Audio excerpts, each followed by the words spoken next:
go. Okay, so hi everybody. Thanks for joining us. In 2021, we made it. We're here for our first add-ons show and tell of 2021. Right now, we've got Sylvain, Luca, Shane, Andreas, and me in here. So if we go take a look at the agenda, it looks like Luca has a couple of tells. So Luca, we'll turn it over to you. Thank you. So just a couple of announcements of stuff going on in the WebEx repo. So we released a new version right after the new year, as soon as I did come back.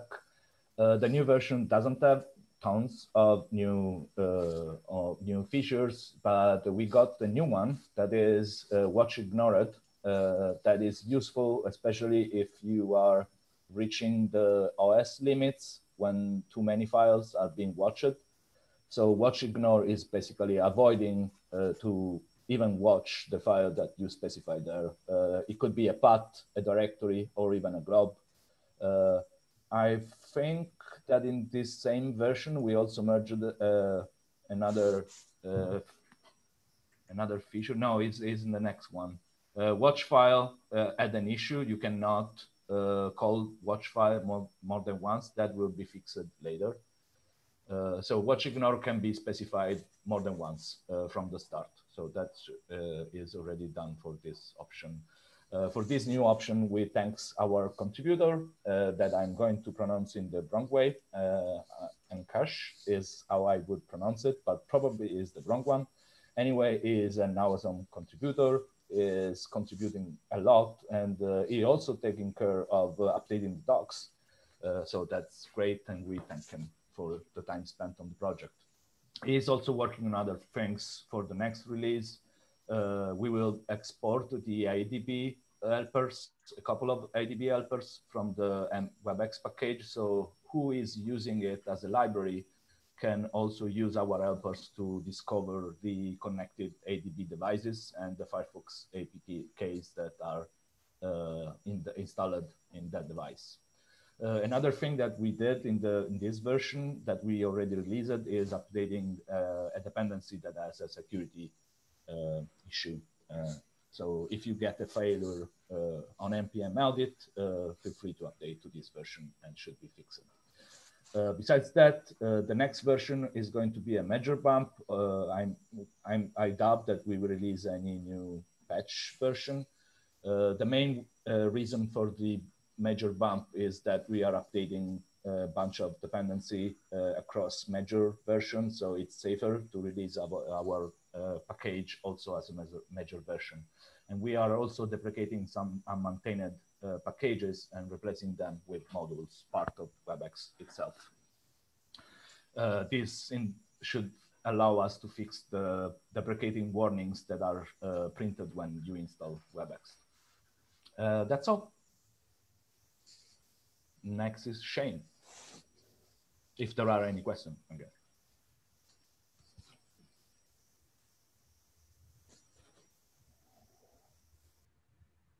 Okay, lacking any questions, I'll just kind of speak out on kind of one thing. I thought I would just add it in here. Yesterday, an update for content security policy that matches how it works for Manifest v3 landed. And so this might be something interesting for add-on developers just to give a spin and see what kinds of issues that they would run into. There is a pref that you have to flip, and you can then actually add a manifest version 3 to your add-on manifest. And doing that turns on the ability to use the new content script CSP. And that is going to primarily remove the ability to use eval or run remote code in basically most of the contexts right now. There's work to do in other areas. But you'll start to see kind of like what issues you might run into and what types of things you have to include into the extension in order to work around those things.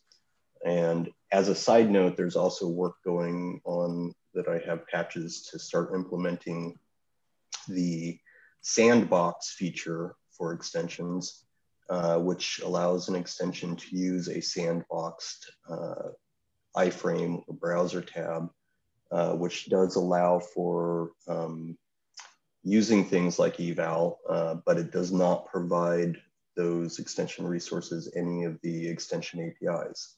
So it's sandboxed away and you work with it through messaging. So those are a couple of things coming up. And yeah, that's kind of it. I'll look up the name of that preference and post it into the document really quick.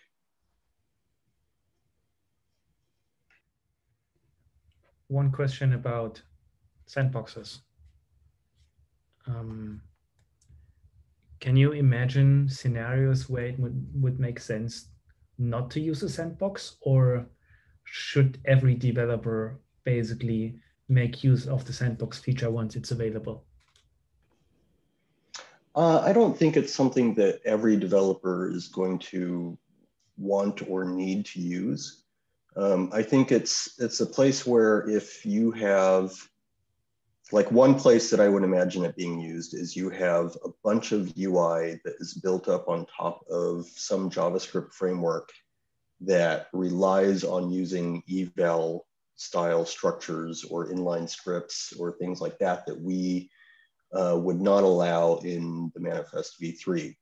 So you could have an extension page that does all of the UI that's based on top of whatever framework it is, and switch away from using browser APIs within that page to using messaging to talk to a containing frame or something. That way you could avoid having to rewrite like all of your UI using a different framework that would work under the v3 CSP. Does that sound like a reasonable answer? Yeah, thank you. Thanks a lot. Shane, I remember that they couldn't use those kind of like frameworks or I mean rendering mode, because I think that most of these frameworks allow also to pre-build your views so that you don't need eval, but like the dev mode usually use eval don't have to precompile.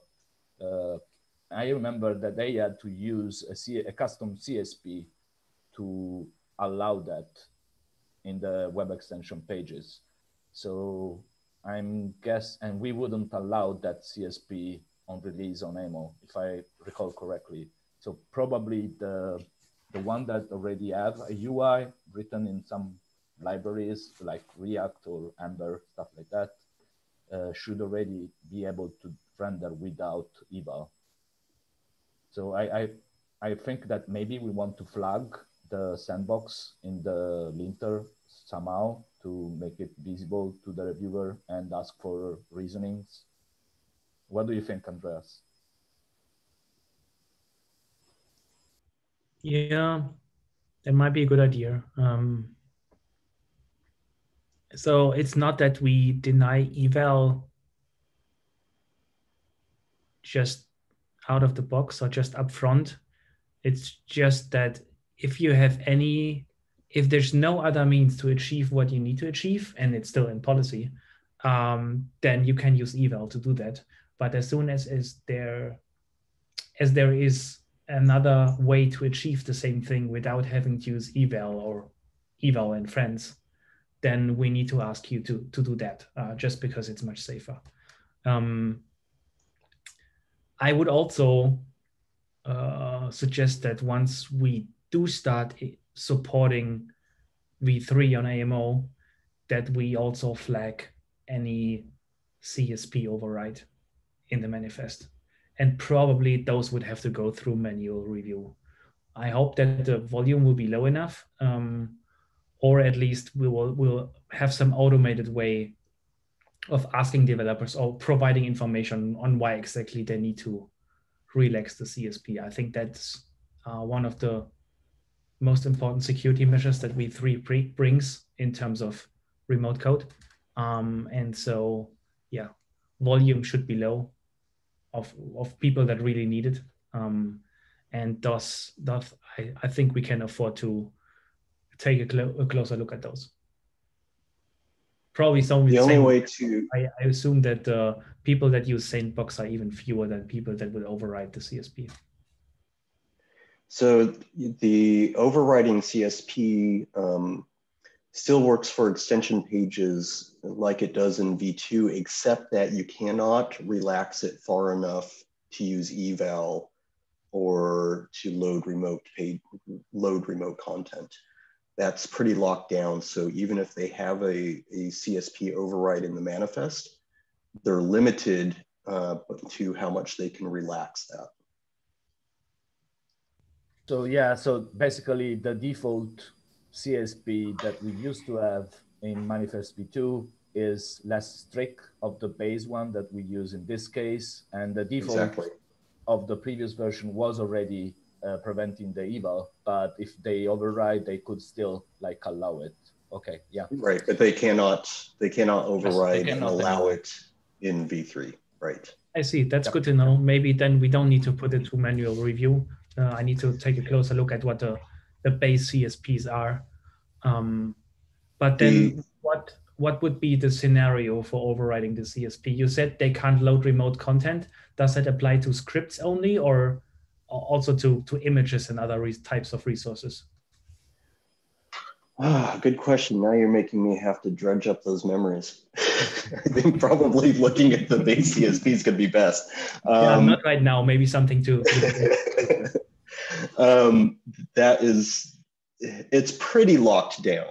And that was, when I was looking at it and I was reading through kind of the way that Google talks about it and everything, that was the impetus for actually working on Sandbox, because it's locked down enough that there is without bugs, there should be no way to load any kind of remote code or use any kind of eval at all in an extension. So that's the background page, that's extension pages, the content script, content security policy is also very locked down. So that reduces stuff there. So kind of the way that I was looking at this is that the Sandbox feature in extensions kind of becomes a necessary thing for those places where an extension needs to do something that it simply cannot do otherwise. And the kind of barrier there is that everything has to be done through post-message style messaging to be able to talk with extensions. So it's a little bit like an extension having an iframe to an external website or something in UI, in that the only way to talk to that effectively is post-message. So that was kind of the impetus for Sandbox. I'm going to finish out the implementation on that, but we probably have steps to go before we would land it, as far as ensuring that from a review policy perspective, that this is the right thing to do. But I do think it is, because that's going to be kind of a Chrome compatibility kind of layer for this. Okay, makes sense.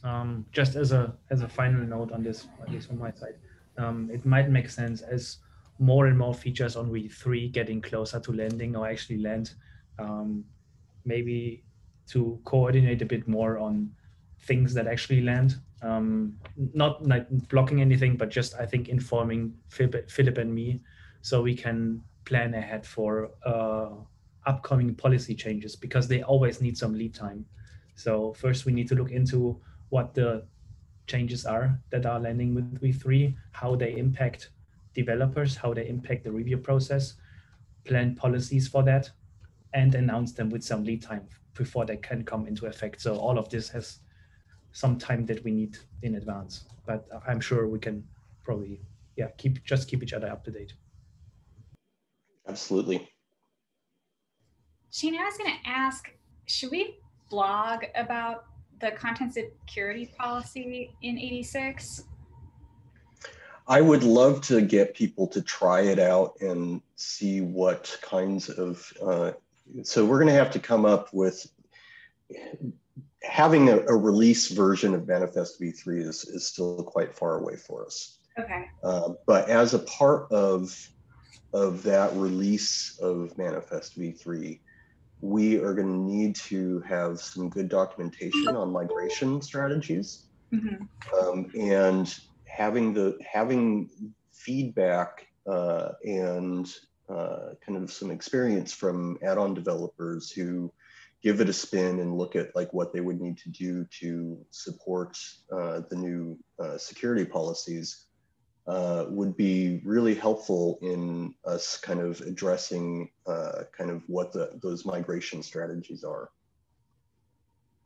And we can certainly look towards Google's documentation on kind of how they documented migration, but there will be some differences between Firefox and Chrome in the things that the capabilities people have and the things they need to do to migrate. Cool.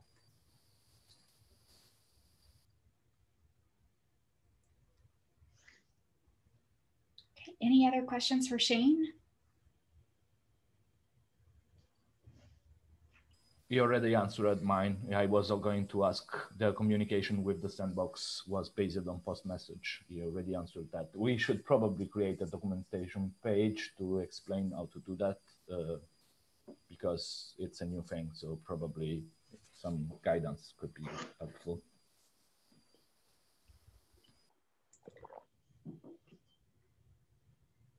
Okay. Is there anything anyone else would like to demo?